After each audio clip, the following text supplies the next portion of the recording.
안녕하세요. 저는 두 아이를 키우고 있는 30대 주부입니다. 제가 오늘 들려드리고 싶은 이야기는 바로 저희 가족의 이야기인데요. 진짜 신기한 일이 있어서 가족들 대표로 사연을 적어봅니다. 저희 얘기를 듣고 많은 분들이 희망을 가지시고 더욱 소중한 하루하루를 보내시기를 바라며 저희의 이야기를 들려드리겠습니다. 저는 사실 비혼주의자였습니다. 저희 부모님께서 제가 어렸을 때 이혼을 하셨거든요. 가뜩이나 형제 하나 없이 외동이었던 저는 어머니와 둘이 살면서 참 외로웠습니다. 제가 초등학생 때 두 분이 이혼하셨는데 아직까지도 두 분이 싸우시던 모습이 머릿속에 아주 또렷하게 기억이 납니다. 진짜 매일매일 싸우셨던 것 같습니다. 그 이유도 진짜 다양했습니다. 어느 날은 어머니가 카레를 끓이셨는데 아버지가 카레가 너무 묽다면서 이런 걸 어떻게 먹으라는 거냐면서 싸웠고, 또 어떤 날은 화장실 변기를 더럽혔다고 싸웠고, 또 제가 말을 안 들었다면서 싸우기도 하고요. 언제나 작은 다툼으로 시작되어서는 금세 서로를 비난하는 싸움으로 번졌습니다. 부모님의 싸움을 보고 있는 것은 너무나도 고통스럽고 괴로웠습니다. 항상 저를 향해 사랑스러운 눈빛만을 보내주시는 부모님이 서로를 죽일 듯이 노려보는 그 눈을 보고 있는 것만으로도 심장이 벌렁벌렁 뛰었습니다. 두 분 다 제게는 정말 다정한 분들이셨습니다. 제게 화 한 번 내신 적 없는 분들이었습니다. 그런 두 분이 뭐가 그렇게 안 맞고 뭐가 그렇게 싫으셨던 걸까요? 제가 9살 때쯤부터는 집안의 대화 소리가 또 끊겼습니다. 두 분은 아예 대화를 하지 않으셨습니다. 눈도 마주치지 않았고, 마치 마주치면 큰일이라도 나는 것처럼 한 명이 들어오면 한 명이 나갔습니다. 그러는 동안에 제 마음속 불안감은 더욱 커졌고, 집안이 조용하면 안 될 것 같아서 눈치를 보면서 쉴 새 없이 노래를 부르거나 떠들어댔습니다. 하지만 제 노력이 부족했던 걸까요? 아니면 두 분의 마음이 완강했던 걸까요? 결국 제가 10살 때 두 분은 이혼을 하셨습니다. 그때부터 저는 어머니와 둘이 살게 되었습니다. 처음에는 부모님이 이혼하셨다는 사실을 받아들이기가 힘들어서 매일 울었습니다. 우리 집에 더 이상 아버지가 없다는 사실을 믿기 힘들었습니다.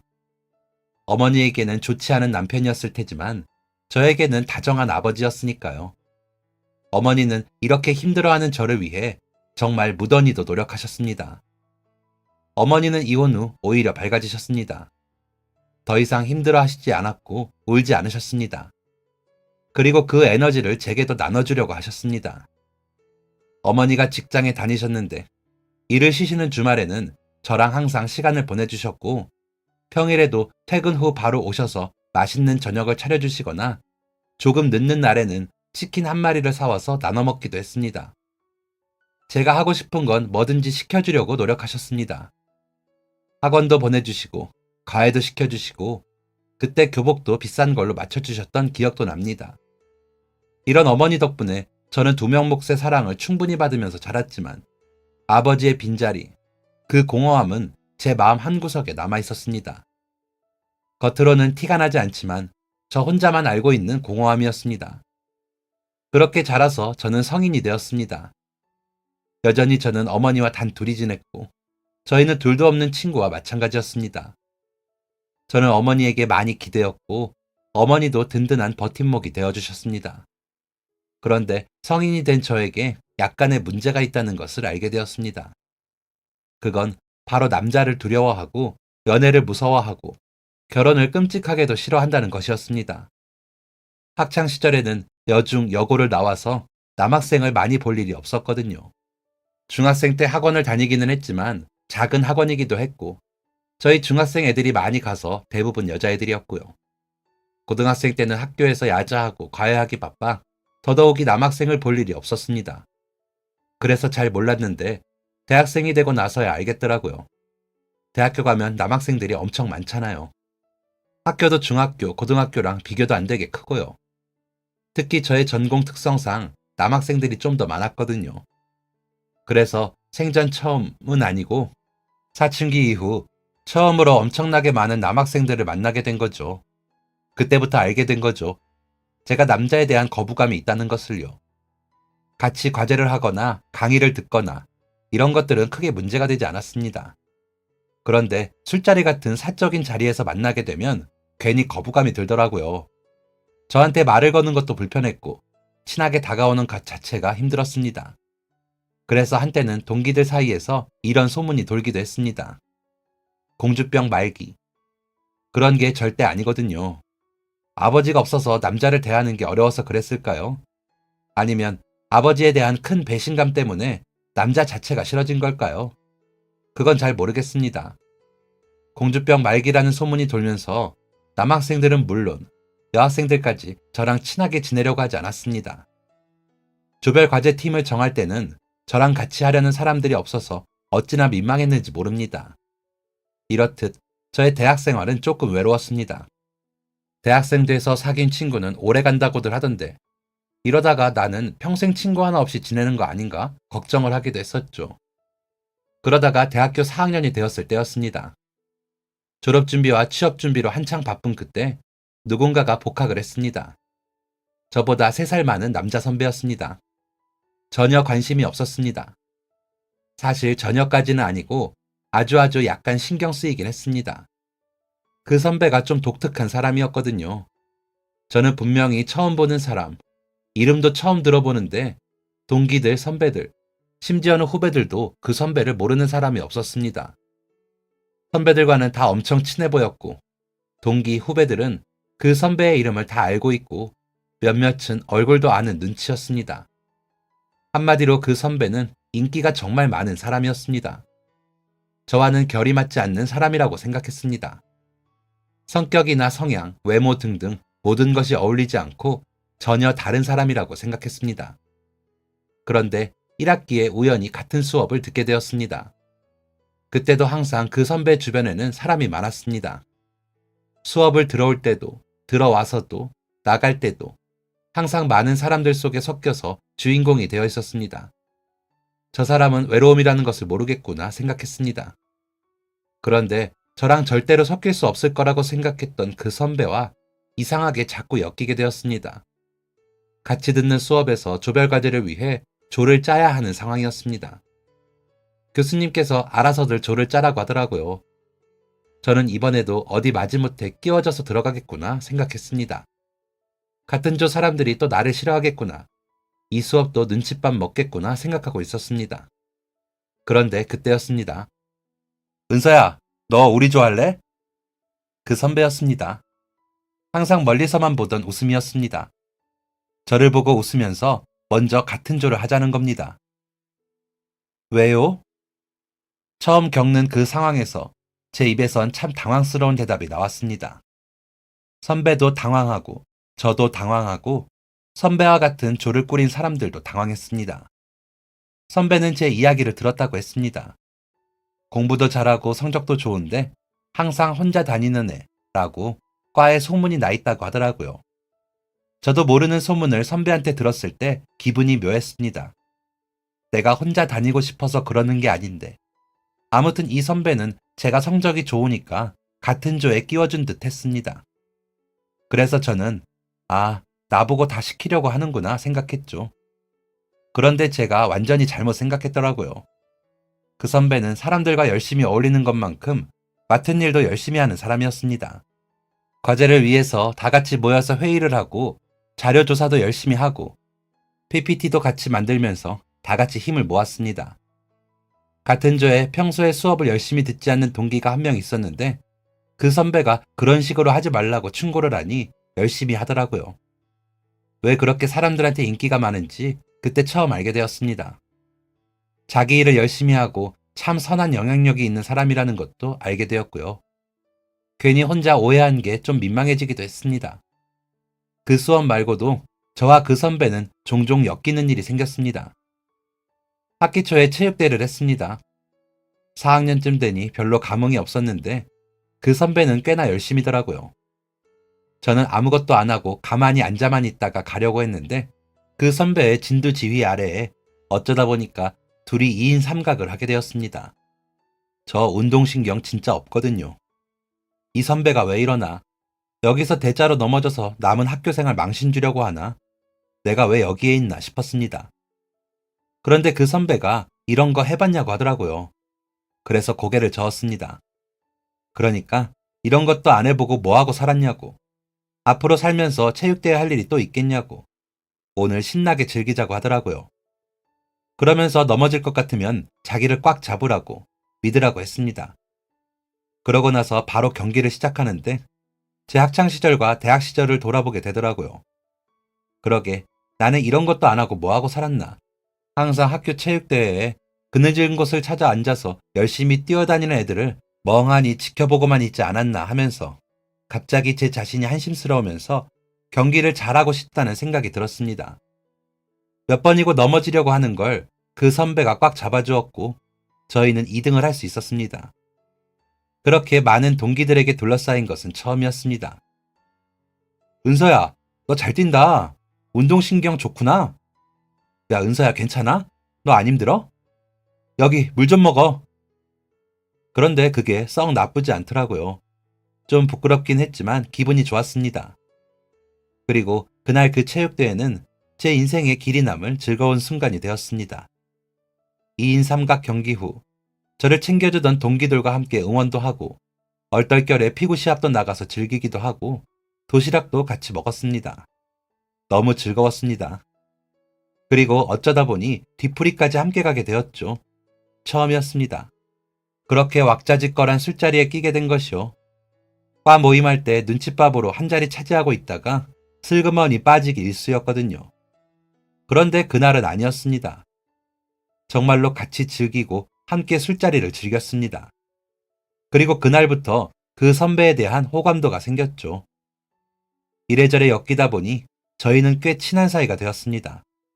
졸업을 앞두고 취업 준비를 하면서 정보를 나누는 일이 많아졌고 성적이 좋았던 저와 선배는 더욱 치열하게 공부를 했습니다. 4학년 2학기쯤 되니까 선배가 인기가 많은 사람이고 제가 4년 내내 인기가 없는 사람이라는 것은 중요하지 않았습니다. 다들 그저 비슷한 목표를 바라보면서 자기 할 일만 할 뿐이었으니까요. 어쩌다 보니까 선배와 둘이 밥 먹을 일이 종종 생겼습니다. 같이 수업이 끝나서 점심을 같이 먹거나 도서관에서 공부하다가 저녁을 같이 먹기도 했습니다. 그렇게 점점 가까워지면 가까워질수록 선배가 참 괜찮은 사람이라고 생각이 되었습니다. 남자로서 그런 건 그때는 생각하지 못했고 사람으로서 정말 괜찮은 사람이라고 생각했습니다.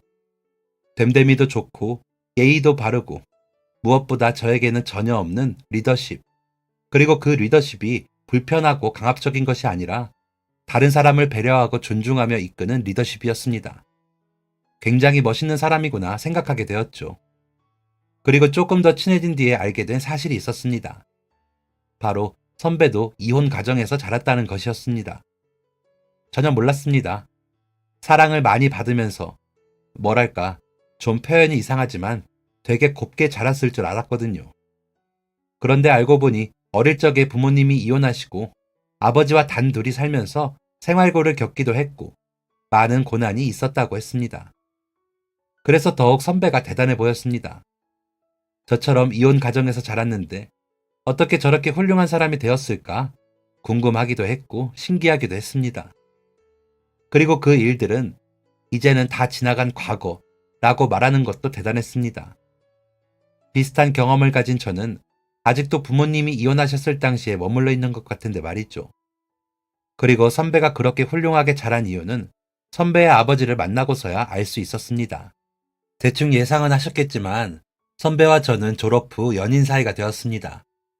참 괜찮은 사람이다 라고 생각했는데 어느새 참 괜찮은 남자다 라는 생각으로 바뀌었습니다. 저도 신기하더라고요. 남자라면 일단 불편함, 거부감, 이런 감정이 먼저였는데 그런 제가 누군가를 좋아하게 될 줄은 정말 몰랐습니다. 선배와 저는 같은 회사에 공채로 나란히 입사를 했습니다. 어떻게 이럴 수 있냐며 신기해했습니다. 선배는 여전히 회사에서도 인기가 많고 능력을 인정받는 사람이었습니다. 그런 선배가 어느 날 저한테 고백을 하더라고요.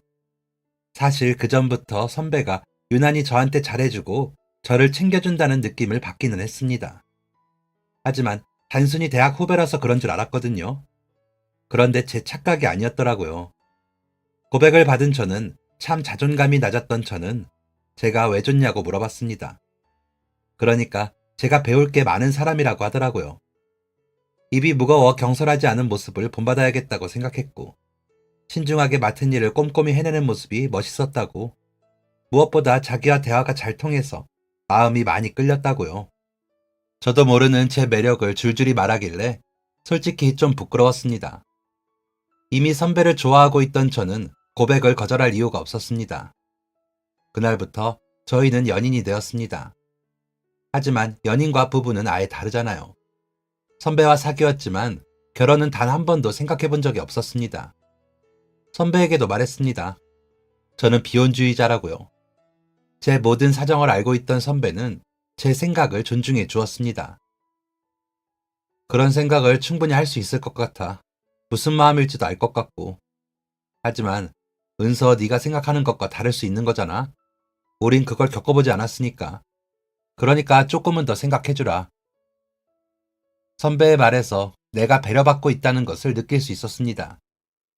그리고 우연히 선배의 아버지를 처음 보게 된 날, 저는 이 사람과 결혼해도 괜찮겠다라고 생각했습니다. 비가 많이 오는 날, 선배 집 근처에서 데이트를 하다가 우산이 없어서 급히 선배의 집에 가게 되었습니다. 아버님이 계신다는 걸 알고 있었지만 정말 비가 억수로 많이 와서 오도 가도 못하는 상황이었습니다. 떨리는 마음으로 처음 뵙게 되었는데 제가 생각한 것보다 훨씬 더 멋지고 재밌는 분이시더라고요. 비가 이렇게 많이 오는데 데이트 약속을 잡으면 어떡하냐면서 선배를 꾸짖기도 하셨습니다. 선배는 그 말에 보고 싶은데 그럼 어떡하냐고 했고요. 그런데 그 모습이 굉장히 낯설으면서도 보기 좋더라고요. 두 사람이 정말 친하다는 것을 알 수 있었습니다. 아버님은 손수 과일을 깎아서 준비해 주셨습니다. 편하게 있다가 비 그치면 가라고 해주시며 저를 배려해 주셨습니다. 아들의 여자친구라고 하면 궁금한 게 많으실 법도 한데 아무것도 묻지 않으셨습니다. 그저 과일을 내어주신 후 거실에서 TV를 보고 계실 뿐이었죠. 그러고는 곧 무언가 생각나신 듯 일어나시더니 잘 개어진 수건을 저희가 있는 식탁에 살짝 올려두고 가셨습니다. 그렇게 1시간쯤 있다가 집에 오게 되었는데 그게 뭐라고 참 마음이 따뜻해지더라고요. 이래서 선배가 훌륭한 사람으로 자랄 수 있었구나 하고 생각하게 되었습니다. 그렇게 저는 마음을 완전히 빼앗겨 버렸죠. 비혼주의자를 외쳤던 제가 선배와 결혼을 하게 된 것입니다. 이제는 남편인 선배가 아직도 이 얘기를 들으면 삐칩니다. 자기가 아니라 아버지 때문에 결혼 결심했냐고요. 그게 중요합니까? 잘 살면 되는 거죠 뭐. 결혼 후 저희에게 허니문 베이비가 찾아왔고 이듬해에 귀여운 딸을 낳게 되었습니다. 아이가 생겼을 때 참 얼떨떨하기도 했고 제가 잘 키울 수 있을까 고민도 되었는데 낳고 나니 정말 행복했습니다. 그리고 저희 어머니의 마음을 아주 조금은 이해할 수 있게 되었죠. 그제서야 그랬는데 저희 딸이 돌도 되지 않아서 저에게 크나큰 슬픔이 찾아왔습니다. 정말 건강하고 밝고 사랑이 넘치시던 우리 어머니. 엄마가 되고서야 어머니의 마음, 어머니의 고생을 알게 되었거든요. 어디서든 강하게 이겨내시던 저희 어머니가 정말 한순간에 세상을 떠나셨습니다. 아무런 예고도 없이 너무나도 갑작스럽게 벌어진 상황에 모두가 놀랐습니다. 아무것도 모르는 돌쟁이 아기를 안고 장례식장에서 어찌나 울었는지. 그때 남편과 아버님이 정말 많이 저를 도와주셨습니다. 멋모르고 저 따라서 울던 저희 딸은 남편이 다 챙겨주고 제정신을 못 차리는 저를 대신해서 아버님이 문상객을 받아주셨습니다. 그때만 생각하면 어찌나 감사한지 모릅니다. 그 감사한 마음을 받아서 어머니한테 효도 못한 것들 우리 아버님한테만은 한없이 잘해드리자 마음먹기도 했습니다. 장례가 끝난 후에도 아버님은 며느리가 혹시나 밥도 못 챙겨 먹을까봐 제가 좋아하는 고기도 사서 보내주시고 과일도 보내주시고 수시로 남편에게 연락해서 제 안부를 물으셨습니다. 제가 해야 되는 건데 말이죠. 이렇게 남편과 아버님이 저를 애틋하게 생각하는 마음을 한 번 더 깨닫게 된 후 뜻밖의 일이 생겼습니다. 남편이 회사에서 규모가 굉장히 큰 프로젝트를 맡고 있었습니다. 몇 달 동안이나 준비 기간을 거쳤고 또다시 몇 달 동안 프로젝트를 성공적으로 이끌기 위해 애썼습니다. 거의 1년 동안 마음고생, 몸고생을 많이 했는데 그 노력을 보상이라도 받는 건지 정말 성공적으로 프로젝트를 마무리 지었습니다. 예상한 결과에 비해 거의 200%나 되는 실적을 이루게 되었죠. 그리고 남편은 곧장 승진을 하면서 본사 발령을 받게 되었습니다. 너무나도 기쁜 일이었습니다. 그런데 본사가 저희 집에서 거리가 좀 있어서 고민을 하다가 이사를 가게 되었습니다. 본사 근처가 아버님 댁이었거든요. 저희는 그렇게 자연스럽게 아버님과 함께 살게 되었습니다. 아유, 니들끼리 살지. 뭐 볼 게 있다고 나랑 산다고 그래. 아버님이 코앞에 계신데 따로 사는 게 더 이상하죠. 그리고 요즘 아버님 허리 안 좋다고 하셨잖아요. 집안일 버거우실 텐데 이제 그런 건 저한테 맡기세요. 아유, 그래도 불편하게 뭘. 아버님은 혹여나 저희가 불편할까봐 같이 사는 것에 걱정을 많이 하셨지만 저는 오히려 좋았습니다.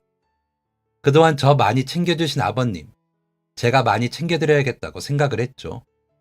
아버님과의 시댁살이지만 시댁살이 같지 않은 생활은 생각보다 더 즐거웠습니다. 저를 많이 챙겨주고 사랑하는 아버님의 존재는 항상 제게 든든했습니다. 외향적인 성격의 아버님은 주 3일 일을 하시는 날 말고도 항상 나가서 친구분들도 만나시고 독서 모임도 나가시며 취미생활을 즐기셨습니다. 저는 말수가 그리 많지 않은 편인데 아버님은 말을 재미있게 잘하시거든요. 그런 아버님의 이야기를 듣는 것도 재밌었습니다. 아버님께서는 어린 시절 이야기를 종종 해주셨습니다. 저는 줄곧 아버님이 외동인 줄 알았는데 알고 보니 아버님은 3남매 중 둘째였다고 했습니다. 위로 누나가 한 분 있고 아래로 여동생이 한 분 있으셨다고 하더라고요. 원래 아버님의 친가가 그 옛날이었는데도 매일 고기를 먹었을 만큼 풍요로웠다고 하셨습니다. 그런데 갑자기 아버님의 친할아버지가 하시던 일에 좀 억울한 누명을 쓰게 되셨고 갑자기 집안이 힘들어졌다고 하시더라고요.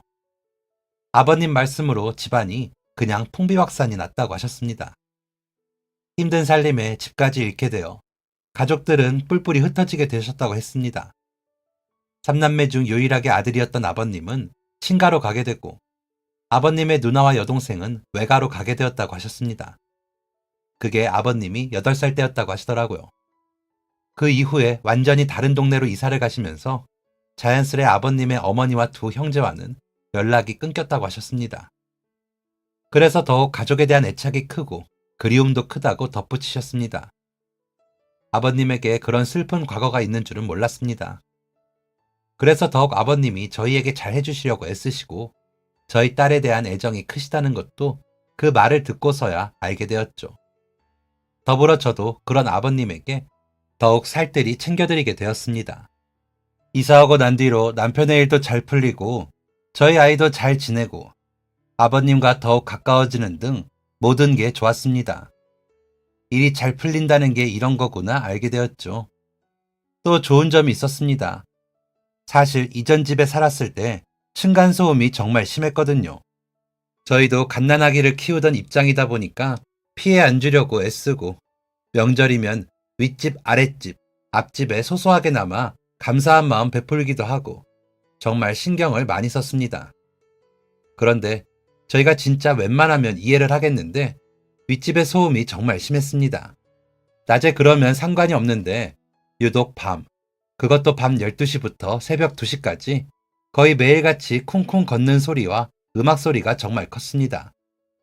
그 집 음악 소리 때문에 불편을 겪는 집이 한두 집이 아니었죠.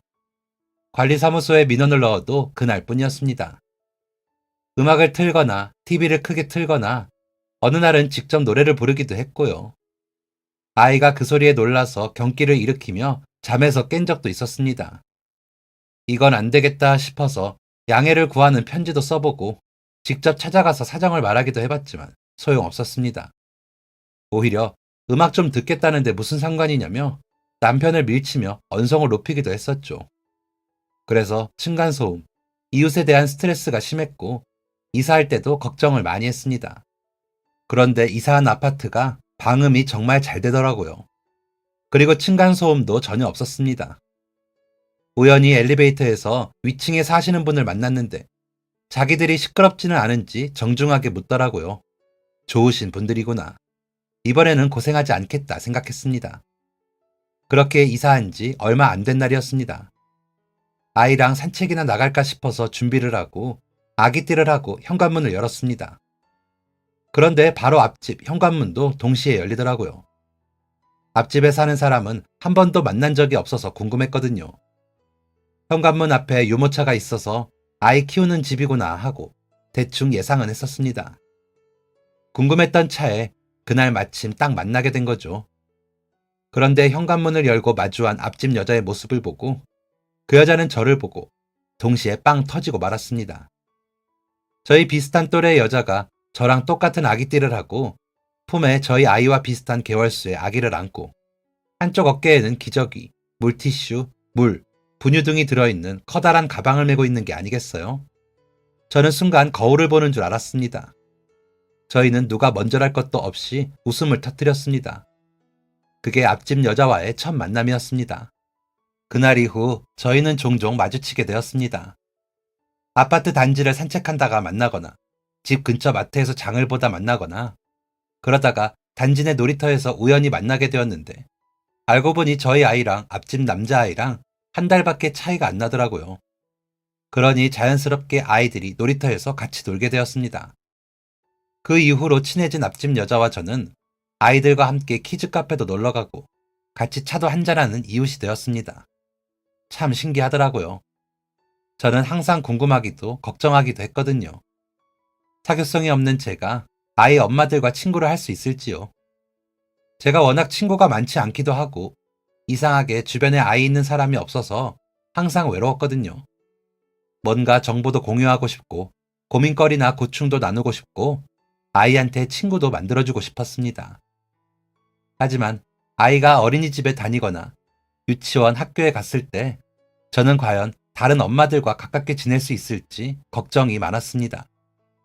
그런데 이렇게 마음이 잘 맞는 그냥 같이 애 키우는 엄마가 아니라 정말 친구 같은 사람을 만날 수 있다는 것이 너무 신기했고 그 사람이 앞집에 사는 이웃이라는 것도 정말 신기했습니다. 저와 비슷한 성향이라 대화도 잘 통했고 아이들끼리도 잘 노니 그보다 좋을 수가 없었습니다. 저희 아이도 앞집 아이도 어린이집에 다니지 않았을 때라 저희는 서로의 집을 오가면서 놀기도 했습니다. 그것도 신기하더라고요. 저는 인테리어에 아예 관심이 없는 사람이라 집을 깔끔하게 정리는 한다지만 예쁘다 이런 느낌은 없었거든요. 그런데 앞집 여자는 그쪽으로 관심이 많은 사람이라 그런지 아이가 있는 집인데도 되게 예쁘게 잘 꾸며져 있었습니다. 같은 구조의 같은 집인데 새롭게 꾸며진 집을 보면서 신기하다고 생각하기도 했습니다. 그 집에서 차도 마시고 밥도 먹으며 더욱 친해지게 되었죠.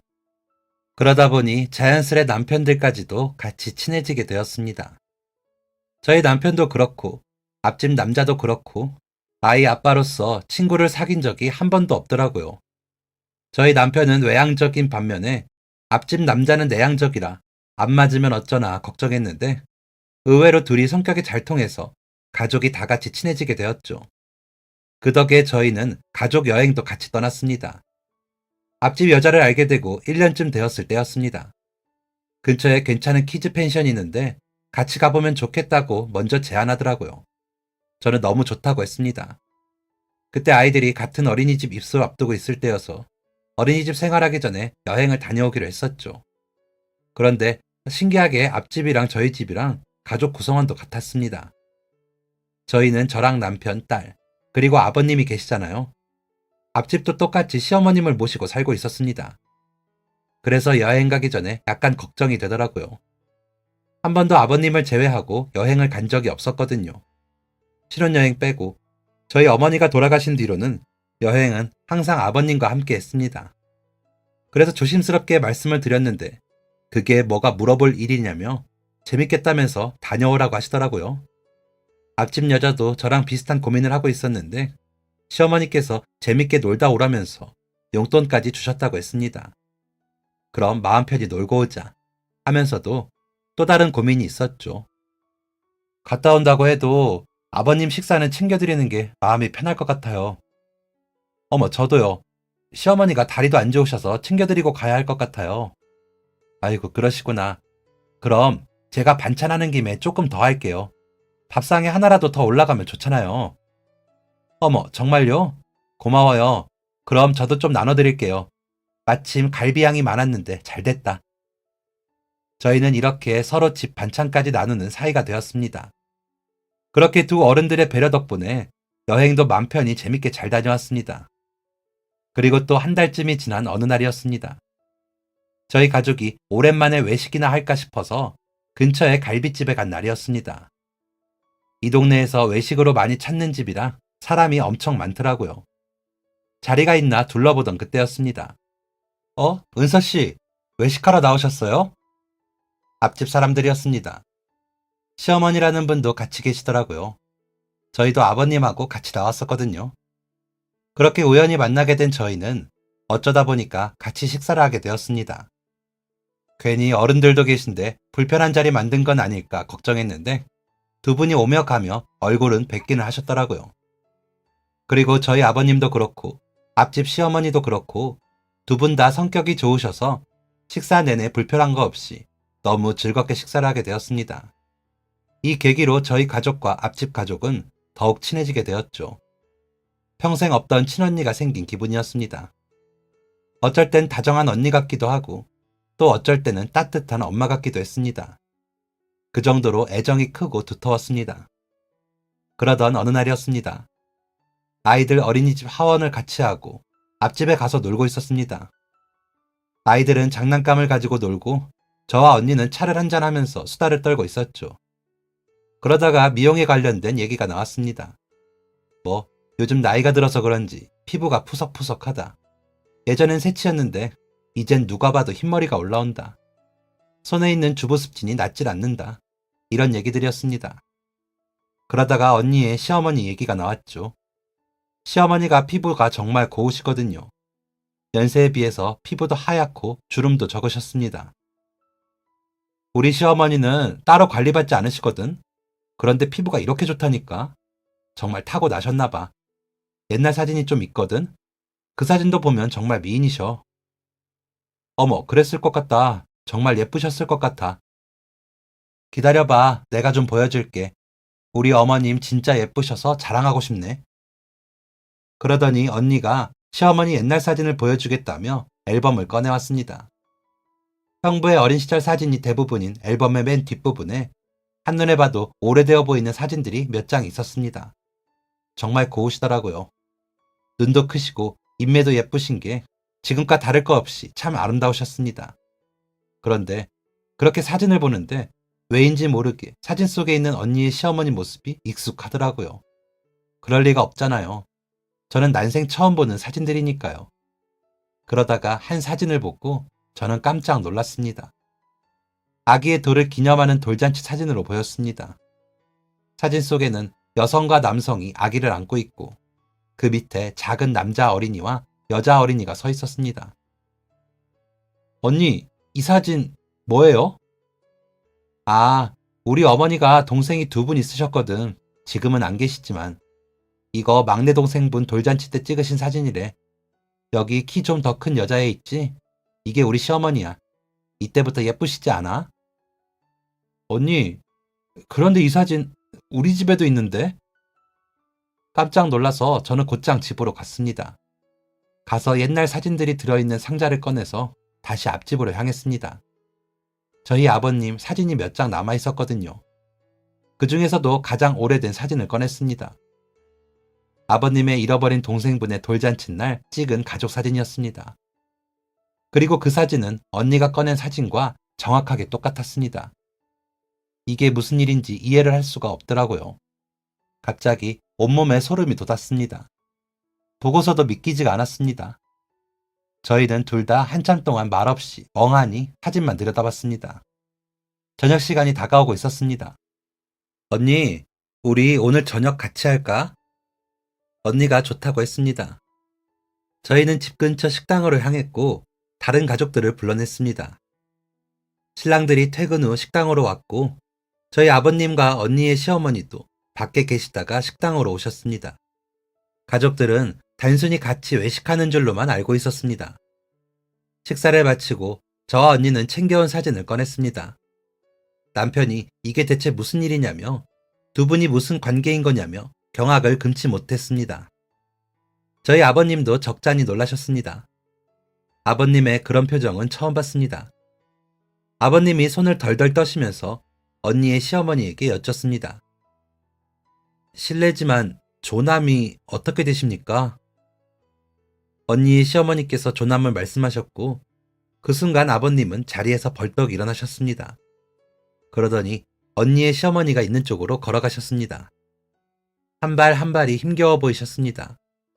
아버님은 눈물까지 뚝뚝 흘리셨습니다. 목이 메이시는지 소리가 나오지 않는 입을 움직이셨습니다. 아무도 어떤 말도 할 수 없는 상황이었습니다. 언니의 시어머니께서도 금세 눈시울이 붉어지셨습니다. 아버님은 어느새 시어머니 앞에 도착하셨고 아주 힘겹게 다시 입을 움직이셨습니다. 내 누이. 아버님의 한마디에 두 분은 눈물을 펑펑 쏟으셨습니다. 저도 괜히 눈물이 나더라고요. 눈물을 훔치고 두 분의 재회 장면을 바라보고 있었습니다. 미안합니다. 내가 알아보지도 못하고 우리 누이 알아보지도 못해서 내가 미안합니다. 정말 미안합니다. 왜 이렇게 늙으셨어? 참 곱고 예뻤는데 무슨 고생을 이렇게 많이 하셨어? 어떻게 이런 일이 있을 수 있을까요? 아주 어렸을 때 헤어지셨던 두 분이 알고 보니 앞집에 살고 있었다니. 세상에 정말 이런 일이 있을 수 있는 건지 신기했습니다. 두 분은 긴 시간 동안 대화를 나누셨습니다. 거의 60년을 떨어져서 지내셨는데 할 얘기들이 얼마나 많으셨겠어요. 제게는 앞집 어르신에서 이제는 고모님이 되신 거였습니다. 고모님은 아버님과 생이별을 한 후에 이야기를 들려주셨습니다. 사는 게 진짜 힘드셨다고 하셨습니다. 너무 가난했고 정말 수중에 돈이 없는 날이 많았다고 하셨습니다. 그러다가 두 분의 막내 동생분이 병에 걸리셨는데 병원 갈 돈도 없어서 치료를 받지 못하고 10살의 나이에 세상을 떠났다고 하셨습니다. 이 말씀을 하시는데 도저히 눈물을 참을 수 없어서 언니랑 둘이 펑펑 울었습니다. 그렇게 어머니와 둘이 살게 된 고모님은 이 집 저 집을 전전하면서 살았다고 하셨습니다.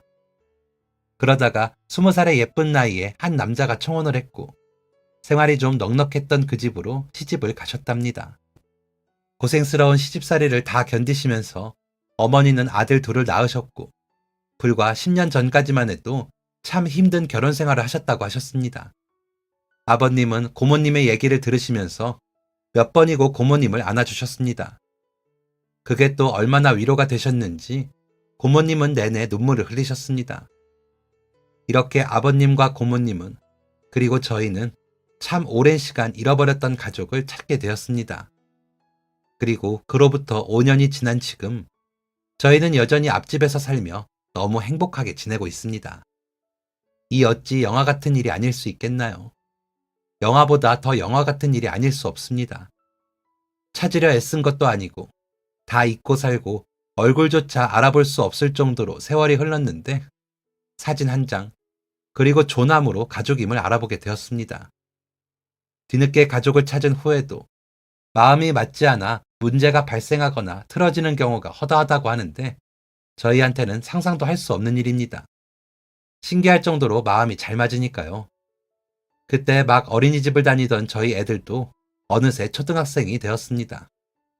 사실 사연을 보내게 된 계기도 저희 애들 때문입니다.